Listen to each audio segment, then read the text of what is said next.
Hi friends, अभी technical class में आपका स्वागत है। आज आपको मैं फिटर प्रैक्टिकल के बारे में बताने जा रहा हूँ। किस प्रकार से हमें ड्राइंग को देख के जो तैयार करना है मेजरमेंट के अनुसार। ड्राइंग के अनुसार हमें उसकी लंबाई चौड़ाई और मोटाई देख करके हमें MS फ्लैट लिखानी है। MS फ्लैट में उसके अनुसार उसकी लंबाई चौड़ाई को देख करके साइज़ देख के लंबाई चौड़ाई और उसकी मोटाई अर्थात उसकी साइज़ देख करके हमें MS फ्लैट लेंगे पड़ेगी। से इस प्रकार से हम बेंच वाइज पे बांध देंगे। बेंच वाइज पे बांधने के बाद में जैसे कि कोई 50 बाई 50 का जोब है अर्थात 48 बाई 48 का कोई जोब है, तो उसके लिए हमें जैसे उसकी लंबाई 48 mm है, चौड़ाई भी 48 है और मोटाई 10 mm है, तो हमें 11 mm मोटी फ्लैट लेनी पड़ेगी। और उसके लिए 50 mm चौड़ी 11 mm मोटी फ्लैट MS फ्लैट लेनी पड़ेगी। तो उसको MS फ्लैट कोई साइज़ की MS फ्लैट लेकर के हम इस प्रकार से बेंच वाइज पे बांधते हैं। और उसकी जैसे लंबाई 48 है, चौड़ाई भी 48 है, तो हम 48 से कुछ mm बढ़ा के अर्थात 5 mm ज़्यादा लेकर के हम जैसे 48 mm का तो हमें 5 mm बढ़ा के अर्थात 53 mm 5 mm ज़्यादा हमें इसकी लंबाई लेकर के इस प्रकार से मार्किंग करनी, इस पे निशान लगाना चाहिए। ये हमारा स्टील रूल है, ये स्टील रूल है। इससे हम इस प्रकार से नाप ले लेंगे, इसके पैमाइश में कर लेंगे, इसकी नाप लगा के ये ट्राई स्क्वायर है, इसको इस प्रकार से पकड़ेंगे और इस स्क्राइबर की सहायता से इस पे मार्क कर लेंगे। जब ये निशान हमारा लग जाएगा तो हमें इसे काटने में आसानी। निशान लगाने के बाद में एक्सा फ्रेम लेंगे और इसी निशान पे एक्सा फ्रेम को चलाएंगे, ब्लेड के एक्सा फ्रेम को चलाएंगे और इस प्रकार से हम इस जोड़ की कटिंग करेंगे।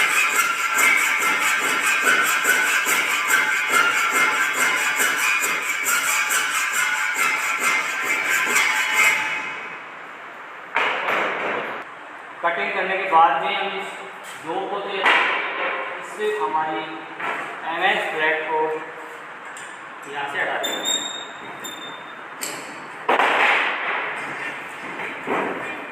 हटा के हम दूर रखेंगे। जो जोब है हमारे पास कटा हुआ है, इसे हम बेंच वाइज पे दोनों जबड़ों के बीच में इस प्रकार से बांधते हैं। और बांधने के बाद में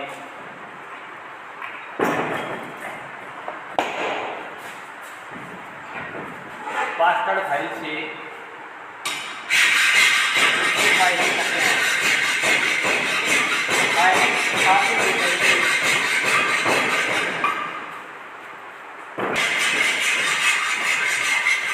फाइलिंग करने के बाद में इसकी सरफेस को हम चेक करते हैं।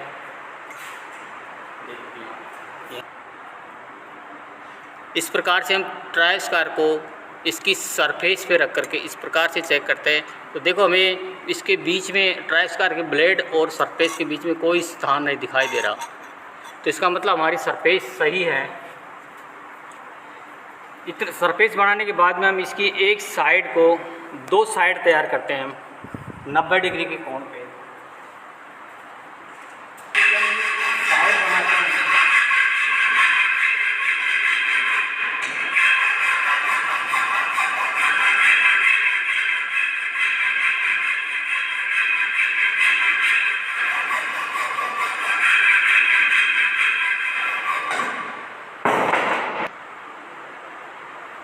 इस प्रकार से हम इसकी सतह चेक करते हैं। चेक करने के बाद देखते हैं कि इसकी सतह और ब्लेड के बीच में हमें कोई स्थान दिखाई नहीं दे रहा। और अब इसको हम इस प्रकार से चेक करते हैं रख के, तो हमें एकदम 90 डिग्री के कोण पे सतह हमारी दिखाई दे रही है। अब इसके बाद में चेक करेंगे दूसरी साइड, तो हम इसको ट्राई स्क्वायर पर रख के देखते हैं कि हमें इसमें स्टोक की तरफ से स्टोक की साइड में होल स्पेस दिखाई दे रहा है, अर्थात हम जान जाएंगे हमें मालूम होना चाहिए कि ये स्थान हमारा, ये वाला स्थान खाली है और ये ऊपर उठा हुआ है। तो हम इसको, इस स्पेस को की फाइलिंग करते हैं, इसकी फाइलिंग करते हैं।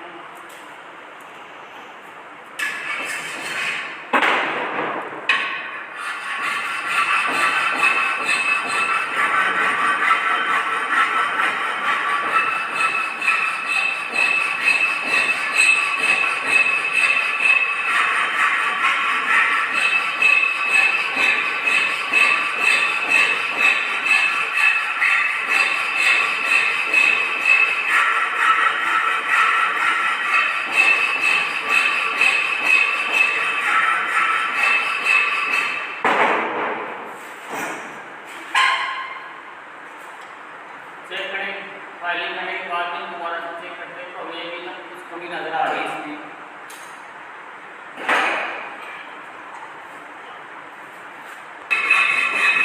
इस प्रकार से थोड़ी बहुत कमी रहती है, यदि इसमें इसकी साइज बढ़ने में थोड़ी बहुत कमी रहती है, इसकी सतह सही होने में, तो हम इस प्रकार ड्राफ्ट फाइलिंग करके इसको सही कर सकते हैं। इस प्रकार से हम इसकी तैयार करते हैं। तो हम चेक करेंगे ट्रांसफर से, तो देखेंगे कि इसमें हमें कोई स्पेस दिखाई नहीं दे रहा है, कोई स्पेस दिखाई नहीं दे रहा है। इसका मतलब ये 90 के कोण पे तैयार हो गया। इतना करने के बाद में हम इसकी ड्राइंग के अनुसार, दी गई ड्राइंग के अनुसार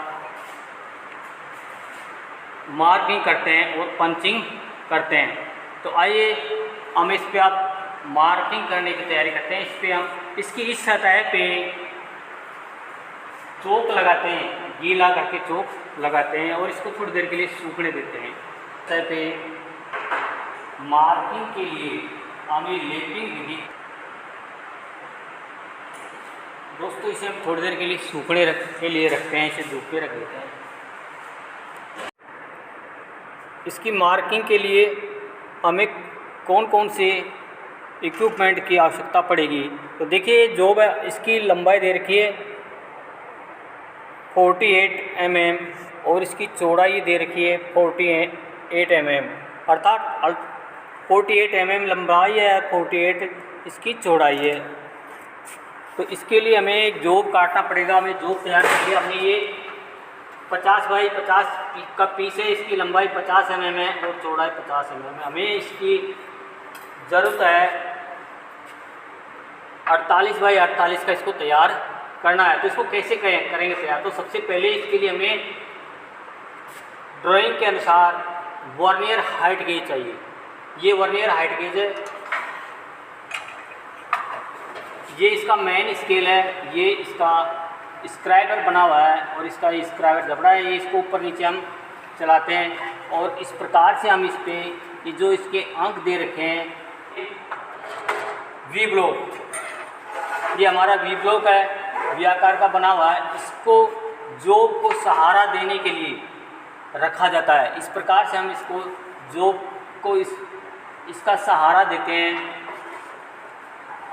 उसके बाद ये स्क्राइबर, इसे हम लाइनें खींचने में काम में लेते हैं। इसमें ये वर्नियर कैलिपर है, इससे जॉब की मेजरिंग करते हैं, लंबाई, चौड़ाई और मोटाई इसके स्टेप वाइज। ये हमारा डॉट पंच है। मार्किंग करने के बाद में जो अस्थाई लाइनें मार्किंग तैयार होती है उनको स्थायी करने के काम में लिया जाता है। ये बॉल पेन हैमर है, इससे हम पंच के हेड पे चोट मार के स्थायी करते हैं। ये हमारी कॉम्बिनेशन सेट है ये हमारा, इससे हम किसी भी जॉब पर मार्किंग करने के लिए काम में लेते हैं। इसमें एक ब्लेड लगाते हैं, स्टील रूल लगता है।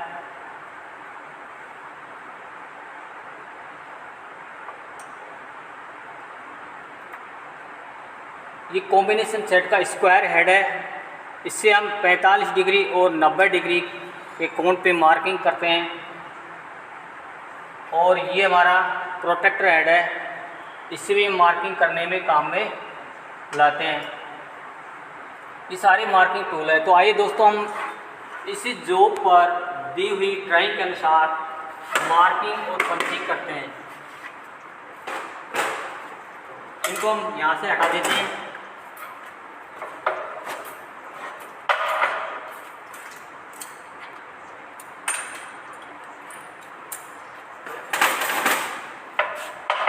अब हम देखते हैं जॉब की लंबाई है 48 mm। 48 mm इसकी लंबाई दे रखी है। तो हम इसमें पहले इसका एरर देख लेते हैं। इस पर कोई एरर नहीं है, कोई त्रुटि नहीं है। तो हम इस मेन स्केल पे 48 mm का निशान देखते हैं। ये 40 mm हो गया, अरे 45, 46, 47, 48 mm हो गया। इसके बाद में हम इस स्क्रू की सहायता से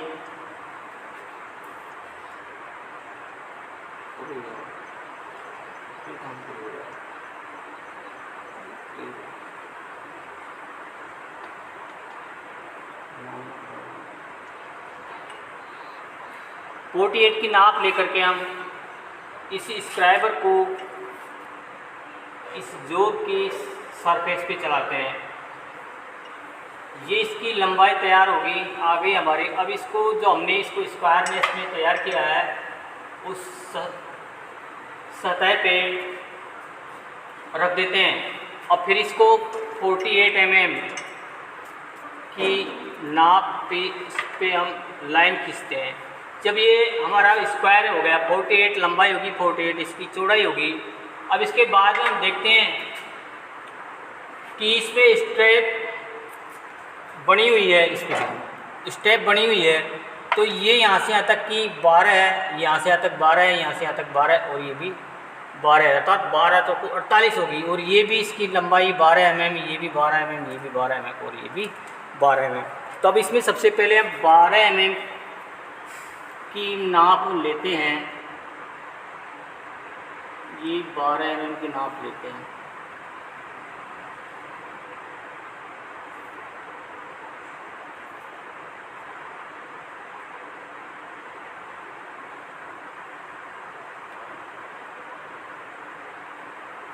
ये 12 mm की नाप लेने के बाद में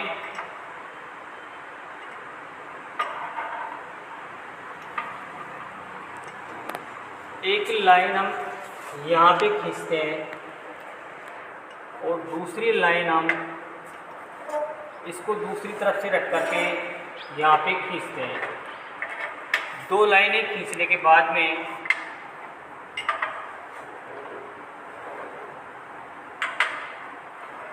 अब हम इस पे 24 mm की नाप करेंगे। ये 24 mm इस पे देख लिया हमने। और अब हम 24 mm की मार्किंग करते हैं। करने के लिए इस पे एक लाइन खींचते हैं और दूसरी लाइन इस प्रकार से खींचते हैं। अब इसके बाद में हम 36 mm पे 36 mm पे की नाप भरते हैं और इसको इस स्क्रू की सहायता से फिक्स करते हैं। और ये यहाँ पे एक लाइन और मार्क करते हैं। और अब ये लास्ट लाइन होगी हमारी। तो इस प्रकार से हम इस पे मार्किंग करते हैं। मार्किंग करने के बाद में हम देखते हैं कि ड्राइंग के अनुसार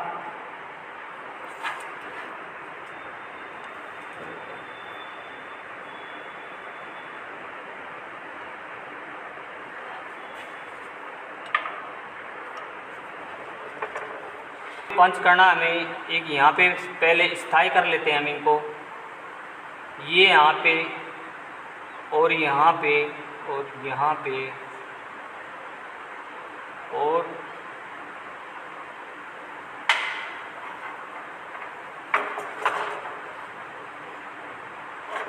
यहाँ तक इस पर मार्किंग हम कर लेंगे। ये यहाँ पे अब हमारी मेन ये जो मार्किंग की है ये लाइन है अस्थाई होगी। अब इसे स्थाई मार्किंग करने के लिए हम पंच और हैमर की सहायता लेंगे। ये पंच है, डॉट पंच और ये बॉल पेन हैमर है, इनकी सहायता से हम इसको स्थायी कर देते हैं। तो यहाँ पे किसी ठोस सतह को रखेंगे और इसकी मार्किंग को स्थायी कर देंगे। इसके लिए यहाँ पे हम पहले इन पॉइंटों को स्थायी कर देंगे ताकि हम गलत मार्किंग ना कर सकें।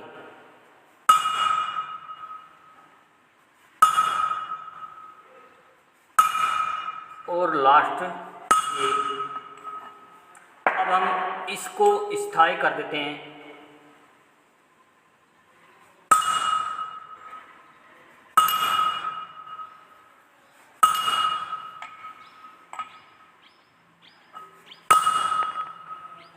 इस प्रकार से हमें किसी भी जॉब की मार्किंग को स्थायी करने के लिए पंचिंग करनी पड़ती है। पंच के द्वारा जो लाइनें खींची जाती है पंच करके, वो पंचिंग क्रिया कहलाती है।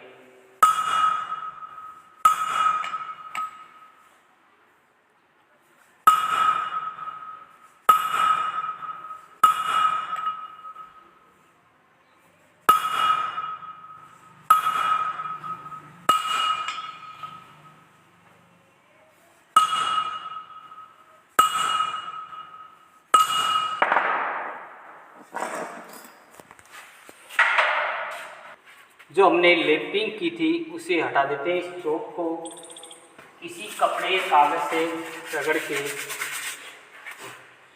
और हम इस प्रकार से स्थायी पंचिंग करते हैं। और यहाँ से हम इसकी कटिंग हैक्सा से कटिंग करके इस मेटल को हटा देंगे और जॉब तैयार कर लेंगे। इस प्रकार से हम किसी भी जॉब पर मार्किंग और पंचिंग करते हैं। थैंक्स।